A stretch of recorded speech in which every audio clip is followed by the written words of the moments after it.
일정 성분비의 법칙.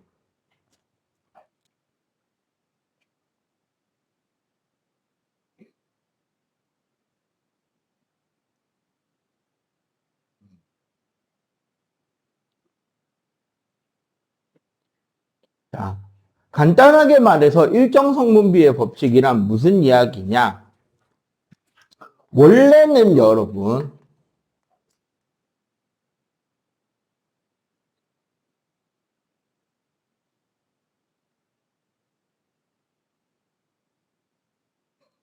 자, 화학 반응이 일어날 때 각 원자는, 여기서 말하는 원자는 반응물에 속한 원자들을 말해요. 반드시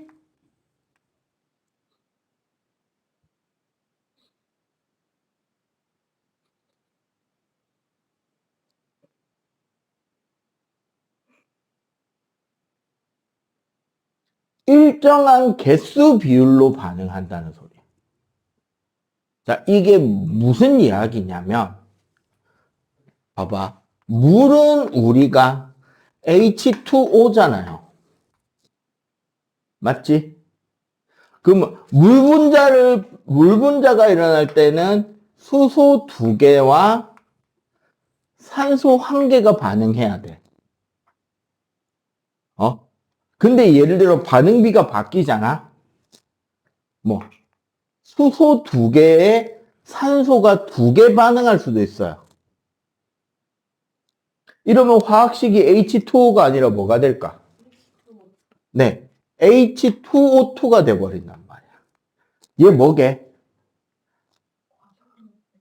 맞아요. 얘가 바로 과산화수소예요.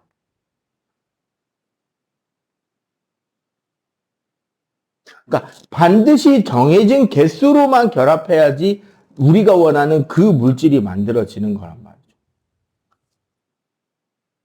나중에 여러분들 고등과정 심화에 가서 유기화학이라고 하는 탄소랑 수소가 결합해서 만들어지는 물질들을 배우잖아요. 그러면 개수가 되게 중요하다는 걸 느껴요. 극단적으로만 쭉 몇 개 적어주면 그 우리 도시가스의 주성분 메테인 C 하나에 수소가 4개면 메테인이야.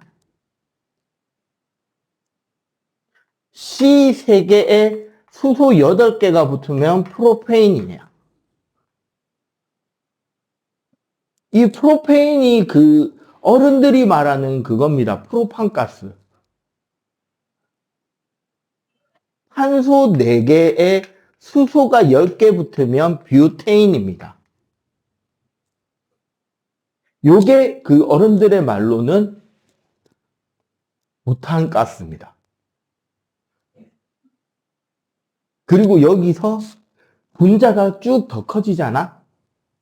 사실 우리 요 2가지는 지난 단원 배울 때 나왔었어요.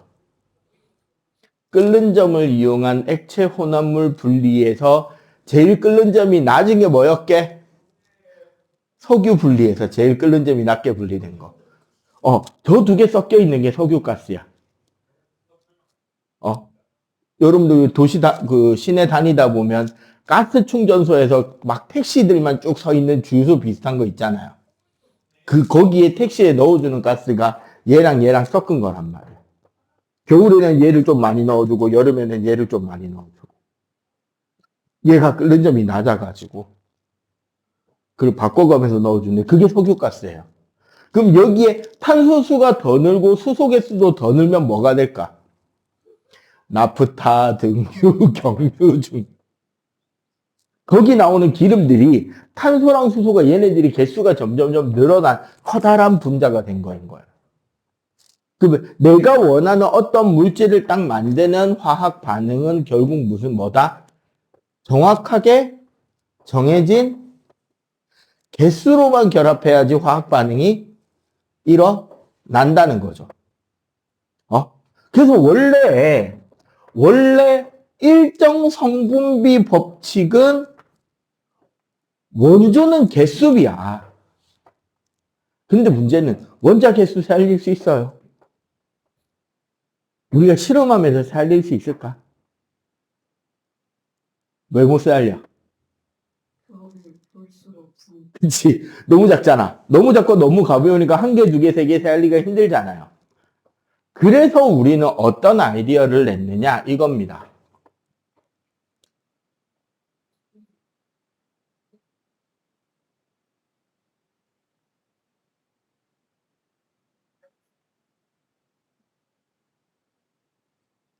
각 원자가 가지는 상대적인 질량값을 알아보기로 했어요. 우리 옛날에 요구했던 거 기억해요? 양성자, 중성자, 전자가 전하로는 플러스 1, 0, 마이너스 1인데 질량으로는 얘가 이럴 때 1836배, 1837배였다는 거. 그래서 우리는 양성자 하나 질량을 1로 치면 중성자 하나 질량도 뭐로 칠 수 있고 1이라 칠 수 있고 그러다 보니까 전자 하나는 질량을 친다 안 친다? 그쵸. 안 친다. 요거 두 개 합친 거를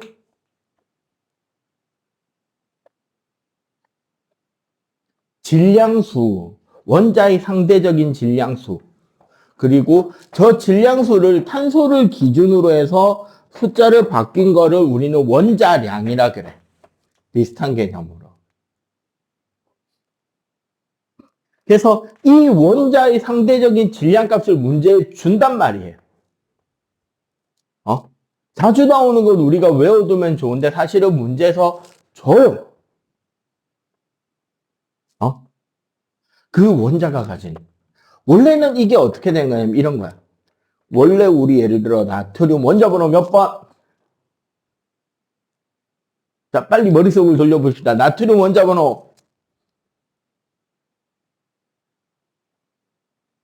자, 수헬리베 붕탄질산 풀내나 11번째네요. 원래는 요 앞에 위에 23이라는 숫자도 적거든요. 얘가 질량수야. 그러면은 지금 11에 23짜리 나트륨이라고 적은 여기서 얻어낼 수 있는 정보는 뭐냐?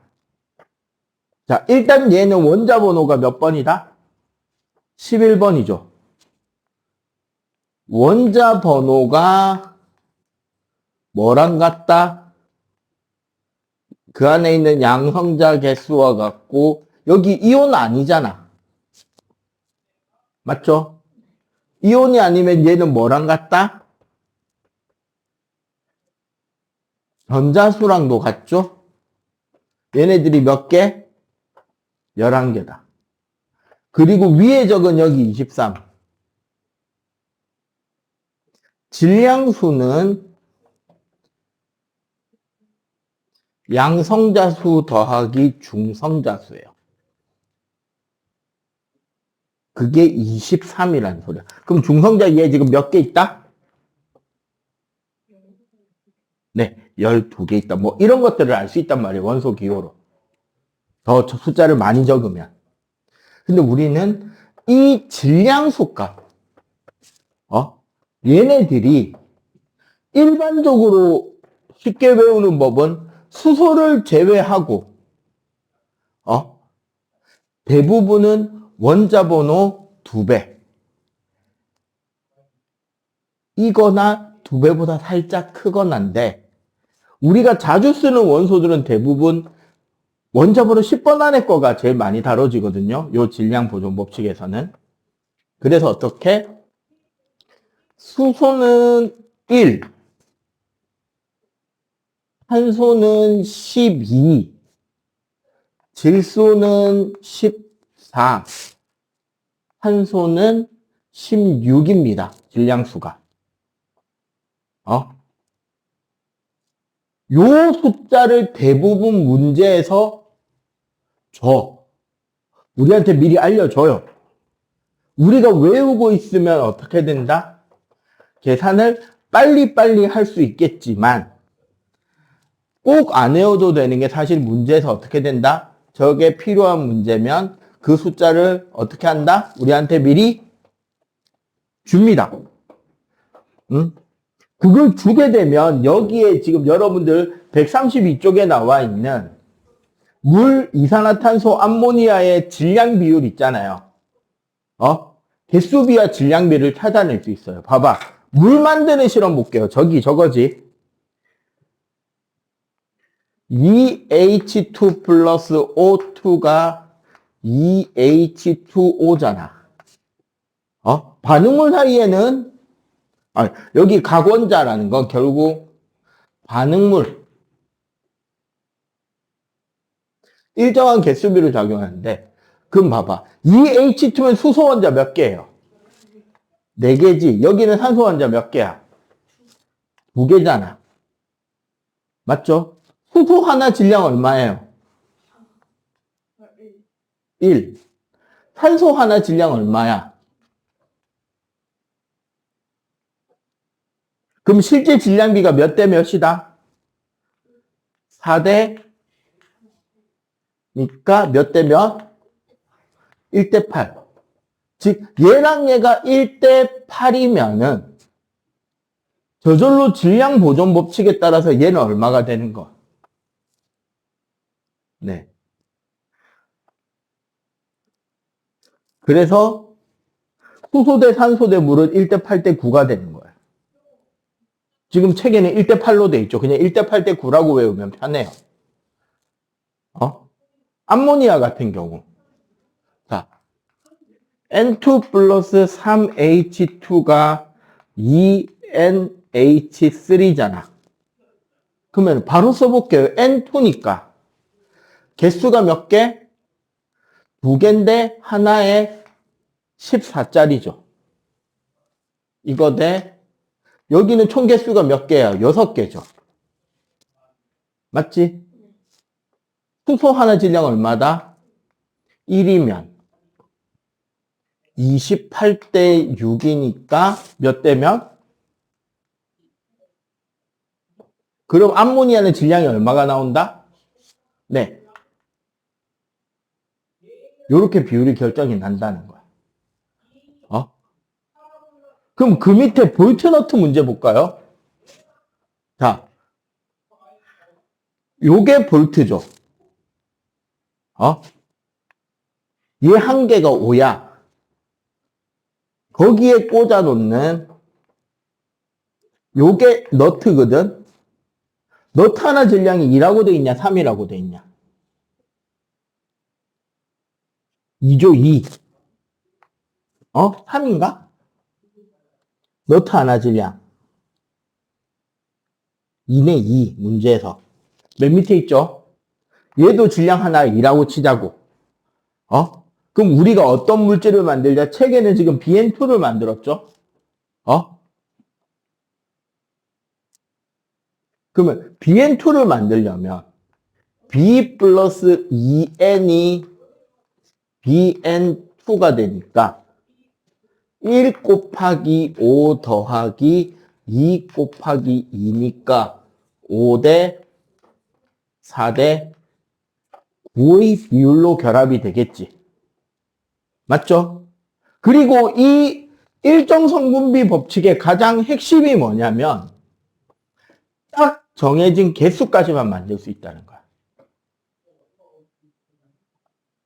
예를 들어 우리 이런 생각을 해볼까요? 자, 학교에서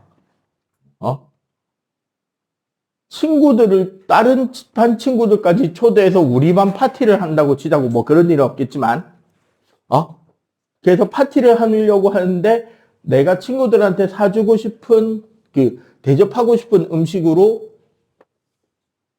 미국식 핫도그를 생각했어요. 미국식 핫도그 뭔지 알지? 그 길쭉한 빵 반으로 쪼개가지고 야채 샐러드 넣고 소세지 하나 구워서 넣고 그 위에 소스 쫙 짜가지고 그냥 빵처럼 씹어 먹는 거. 그 길쭉한 소세지 빵 말하는 거예요. 그걸 만들 거야. 근데 빵이 100개고 소세지가 80개 있어. 그럼 핫도그 몇 개 만들 수 있어? 80개 만들 수 있지. 맞지? 더 만들 수 있어? 안 되죠. 예를 들어 햄버거를 만든다면 햄버거 빵에 치즈 넣고 패티 넣고 빵 넣고 우린 그걸로 끝냅시다. 깔끔하게 치즈버거. 치즈 120개. 패티 100개.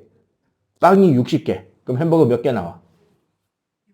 60개 나오지. 딱 정해진 그 레시피대로 그 개수만 만들고 재료가 남아도 더 만들 수 있다 없다? 없잖아. 맞죠? 그렇게 개수가 맞춰져 나오는 거라고 생각하면 예를 들어 여기 봐봐. 1대 8대 9죠. 공기 중에서 수소 10g으로 만들 수 있는 물은 최대 몇 g이다? 90g이지. 공기 중에 산소는 많으니까 수소 10g 가지고는 물 몇 g까지밖에 못 만든다? 90g. 요 비율이 딱 정해진다라는 거야. 이 일정 성분비의 핵심. 기본적으로. 그 양이 더 넘쳐도 반응을 할 수 있다 없다? 없다라는 거예요. 본격적으로 계산 문제하고 이런 것들 들어가기 전에 일단 요거 필기 좀 합시다. 개념 다지기 2번 푸는 법을 좀 배울게요. 자, 개념 다지기 2번에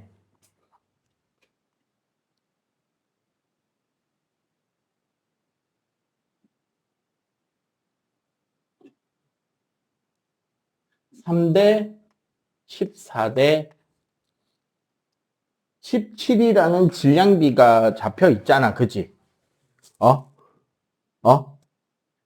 자, 여기서 저 첫 번째 칸 한번 볼게요. 수소가 지금 몇 그램 줬다? 수소 10g 줬지. 그리고 질소가 몇 그램이다? 14g을 줬잖아요. 이거는 뭐다? 지금 사실 반응 전 반응의 양이죠. 근데 우리가 실제로 반응하는 거는 몇 대 몇이 반응한다? 3대 14가 반응하지. 그러면 얘를 마이너스 14를 하려면 얘는 마이너스 3만 반응한다는 소리야. 맞죠? 만약에 얘를 10으로 반응할 거면 얘는 14 곱하기 3분의 10만큼 반응을 해야 될 거 아니야. 맞지? 한마디로 무슨 소리다? 수소를 다 반응시키려면 질소가 부족하죠. 그지? 질소를 다 반응시키면 수소는 남는다는 소리지. 그러면 이 두 가지 중에 뭐가 반응이 가능한 반응이에요? 수소를 다 쓰는 게 가능한 거야? 질소를 다 쓰는 게 가능한 거야? 질소를 다 쓰는 게 가능한 반응이죠. 맞지? 그러면 실제로 반응을 누가 했다? 반응하는 양은 반응물의 양이 감소하고 생성물의 양은 어떻게 된다? 플러스 17만큼 증가하는 거잖아. 그지? 그 결과 어떻게 된다?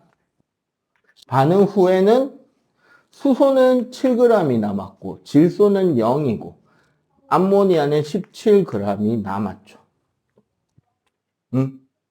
즉 암모니아의 생성된 양이 17g이고 얘는 남은 기체가 뭐다? 수소 7g이다 라는 이야기인 거야.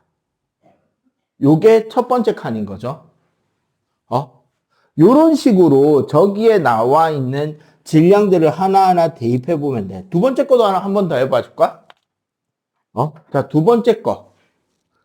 똑같이 3대 14대 17인데 주어진 양이 몇 그램 몇 그램이야? 두 번째 표. 수소 몇 그램? 수소 3g에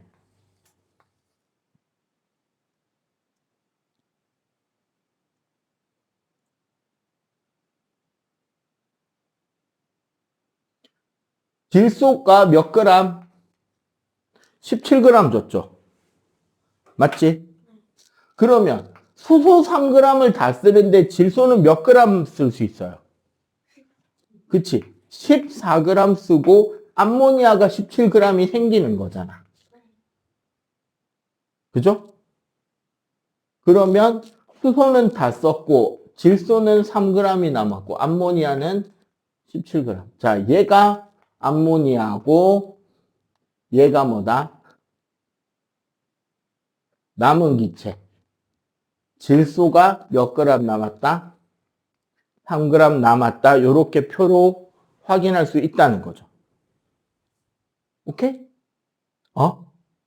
자, 금속의 연소 반응은 그래프를 통해서 보는 거니까 그거 넘어가기 전에 지금 핵심 자료 2번만 한번 빨리 한번 나머지 싹 다 풀어보세요. 일정한 질량으로만 반응한다는 게 무슨 이야기인지는 알겠죠? 딱 정해진 질량으로만 반응한다는 건데, 자, 금속의 산화 반응비.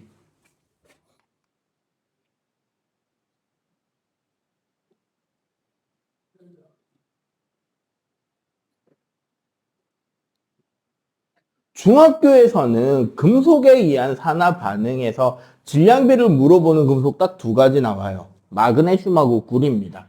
왜냐하면 얘네들의 질량 비율 계산식 자체가 단순해서 그래. 그리고 얘네들은 수치로 주는 것이 아니라 어떻게 주느냐? 원래는 그래프로 줍니다. 그래프에서 질량비가 몇 대 몇인지를 찾아내라는 소리야. 자, 무슨 소리냐면 일정량의 마그네슘과 반응하는 산소의 질량비가 혹은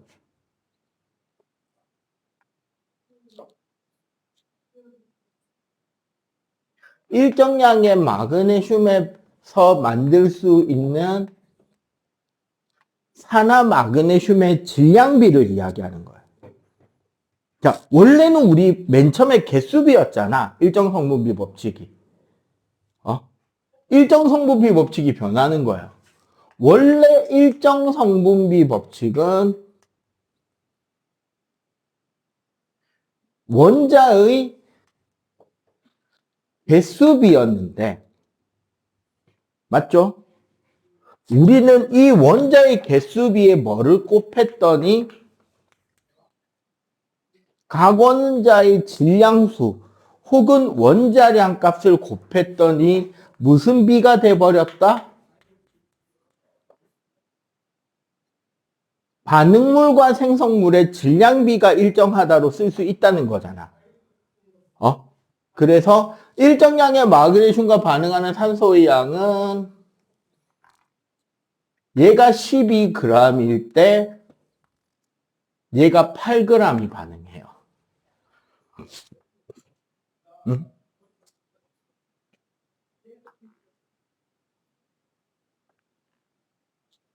마그네슘을 15g 반응시키면 산화 마그네슘은 25g이 생긴다고. 이 두 개의 데이터를 통해서 볼 수 있는, 자,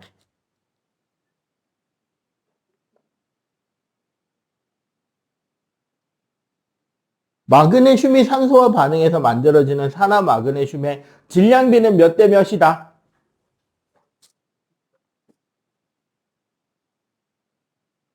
자, 요 첫 번째 표는 봐봐. 뭐랑 뭐에 비해요? mg 대 O가 몇 대 몇이다? 12 대 8이니까 네, 3 대 2라는 소리고 여기서는 이렇게 나오니까 mg 대 mgO가 몇 대 몇이 만들어진다? 마그네슘 15에 여기다가 이상한 mg 대 mgO의 비가 몇 대 몇이다? 3 대 5라는 소리잖아. 맞죠? 15g이고 25g이니까 3 대 5잖아. 그 말은 뭐다? 지금 실제로 마그네슘과 산소가 반응해서 산화 마그네슘이 되는 이 반응의 반응 질량비는 몇 대 몇 대 몇? 여기 데이터 다 있잖아.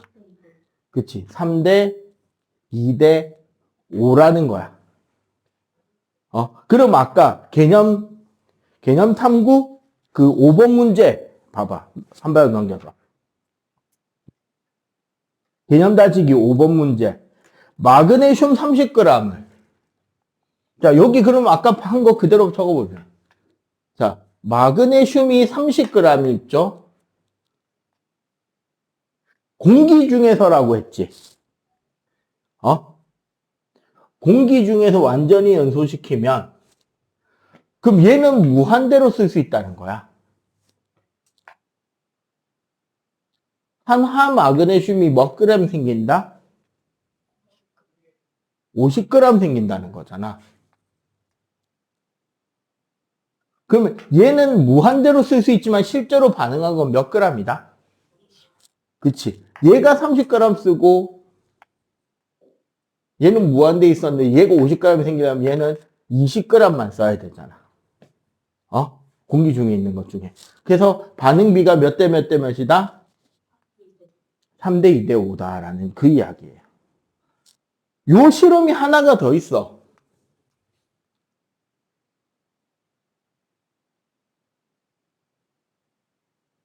구리 대 산소 대 산화구리 실험.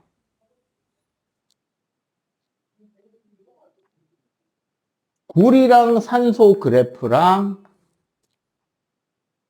구리랑 산화구리 그래프가 나오는데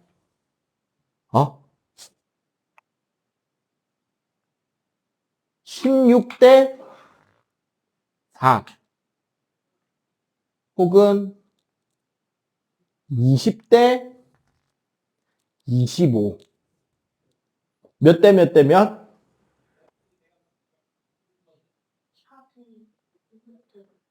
네. 여기서 설명하는 게 뭐예요? 구리 대 산소가 4대 1이라는 소리지. 여기서 설명하는 거는 구리 대 산화구리가 4대 5라는 소리니까 결국 이 반응식은 몇 대 몇 대 몇이다?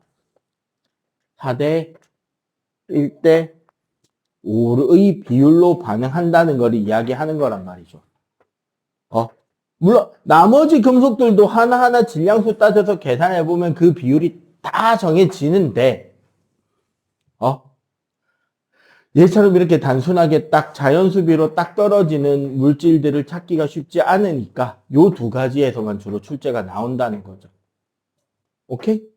자, 그럼 한 바닥 넘겨서 개념 다지기 3번 자료 한번 풀어봐봐. 3번 자료에 6, 7, 8번 지금 한번 풀어보세요. 공기 실험이에요.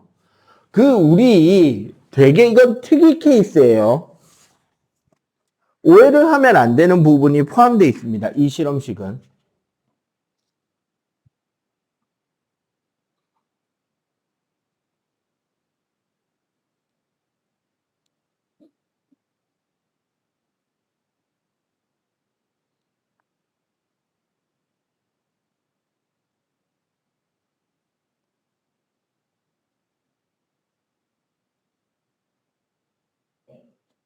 자, 질산납과 아이오딘화 칼륨 용액을 반응시키면 아이오딘화 납과 질산 칼륨 수용액이 만들어집니다.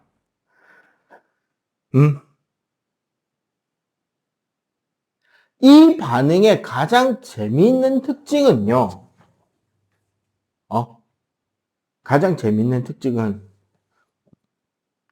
얘랑 반응하는 질량비를 화학식량을 통해서 계산을 하면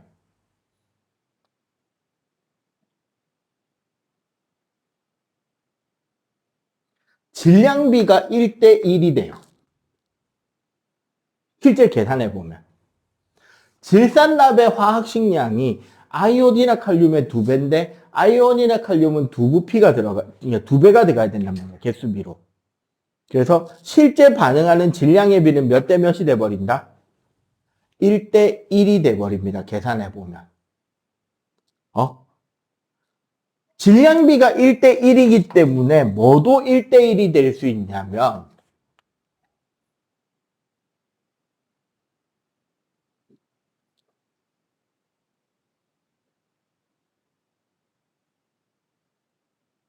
묽은 용액일 때의 부피 비율도 1대1이 돼요.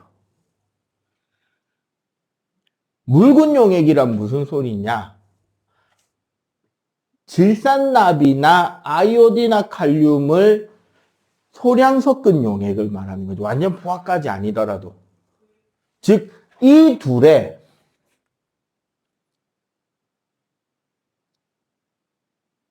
같은 농도로 만든 부피비, 용액 질량분의 용질 질량이 같게 되기 때문에 그 묽은 용액, 같은 농도로 만든 묽은 용액의 부피비도 1대1로 반응한다는 겁니다. 그래서 여기 실험 봐봐. 실험을 어떻게 했어요? A에서 F까지 10% 아이오디나 칼륨 수용액을 6ml씩 넣었지.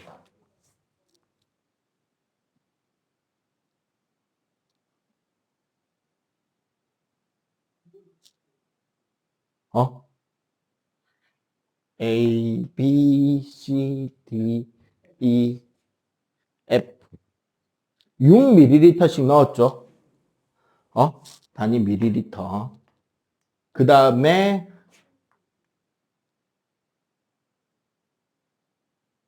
질산납을 0, 2, 4, 6, 8, 10을 넣은 거야. 맞죠?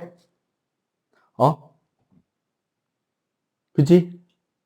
그랬더니, 자, 부피비로 몇 대 몇 반응한다고? 1대1 반응한다 그랬지. 그럼 여기는 반응이 일어나, 안 일어나? 안 일어나죠. 여기는 마이너스 2, 마이너스 2 하니까 2가 반응이 되겠지. 이만큼이. 여기는 마이너스 4, 마이너스 4 하니까 4의 반응이 가능하죠. 여기는 마이너스 6, 마이너스 6 하니까 6의 반응이 가능하지. 그럼 여기는 반응이 얼마가 가능해? 시험관 2에서는. 8이야, 6이야? 6이죠. 왜? 얘가 6밖에 없잖아. 마이너스 6, 마이너스 6 해서 6의 반응이 되고, 마이너스 6, 마이너스 6 해서 6의 반응이 일어나. 그러면은 이 실험의 앙금 높이를 쭉 비교하자면, 여기 숫자가 결국 뭐예요? 생성된 앙금의 상대적인 양인 거 아니야. 맞지? 그럼 실제로 어디? 여기까지 일정하게 쭉 증가하고 여기서는 더 늘어난다, 안 늘어난다? 안 늘어나죠. 여기서는 왜 더 이상 안 늘어나? 뭐가 부족하다?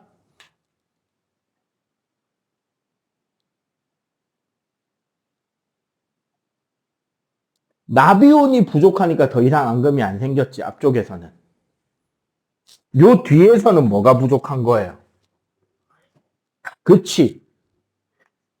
아이오디나 이온이 부족하니까 더 반응이 안 일어나고 요 지점이 딱 뭐다? 완전히 반응이 종결된 지점이라는 거지. 맞죠? 그래서 아까 이야기했잖아요. 일정 성분비 법칙의 기본적인 뜻. 한 재료 하나가 더 많이 남더라도 다른 재료, 다른 반응물이 다 떨어지면 반응을 더 할 수 있다, 없다? 없다. 딱 정해진 비율로만 반응할 수 있다. 혼합물은 정해진 비율이 있어요, 없어요? 혼합물 만들 때는 정해진 비율이 있다, 없다?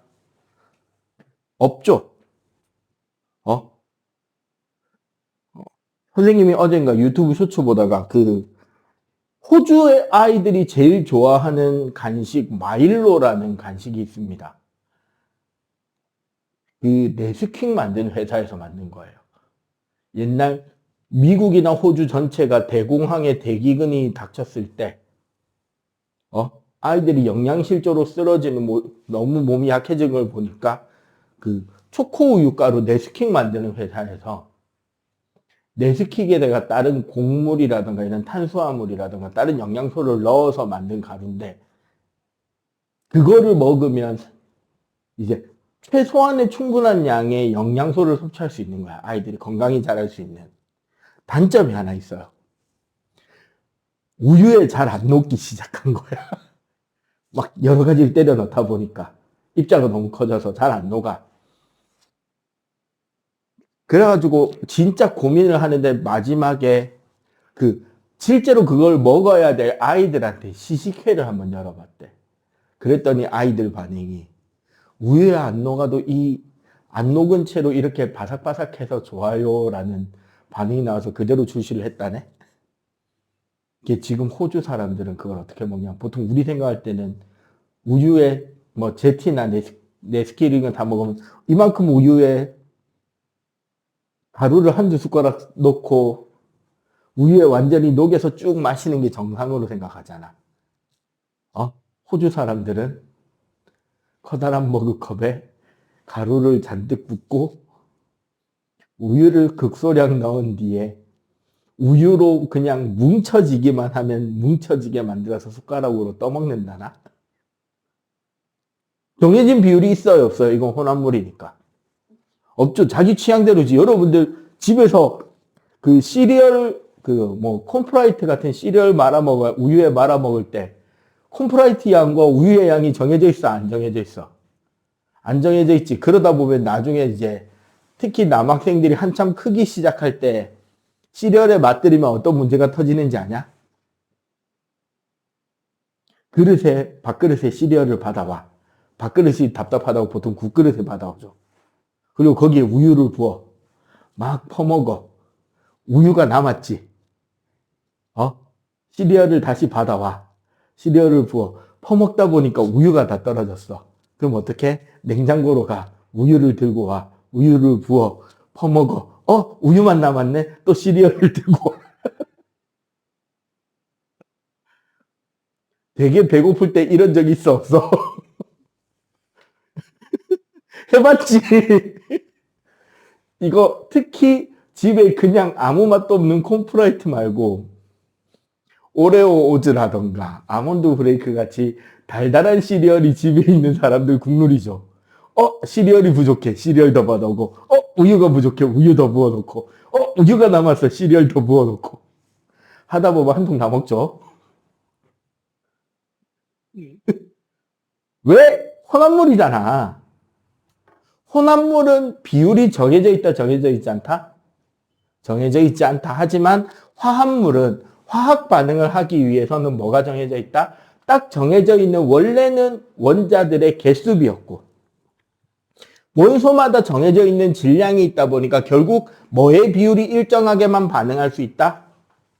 반응물의 질량비가 일정하게만 반응할 수 있고 남는 거는 더 이상 반응이 된다, 안 된다? 안 된다. 그럼 이렇게 부족한 이온들이 생겼을 때는 요쪽 앞에는 나비온을 더 넣어주면 요선까지 반응을 더 할 수 있겠지. 요 앞쪽 영역은 나비온만 충분히 더 준다면 요 점선만큼 반응을 더 할 수 있을 것이고 요 뒤쪽은 아이오딘 이온만 더 넣어준다면 요 점선만큼 더 반응을 일으키게 할 수가 있겠죠. 하지만 그 이상은 또 반응이 된다, 안 된다? 안 된다. 아시겠어요? 자, 요거 필기하고 뒤에 개념 다지기 안 푼 거 마저 다 푸시면 됩니다.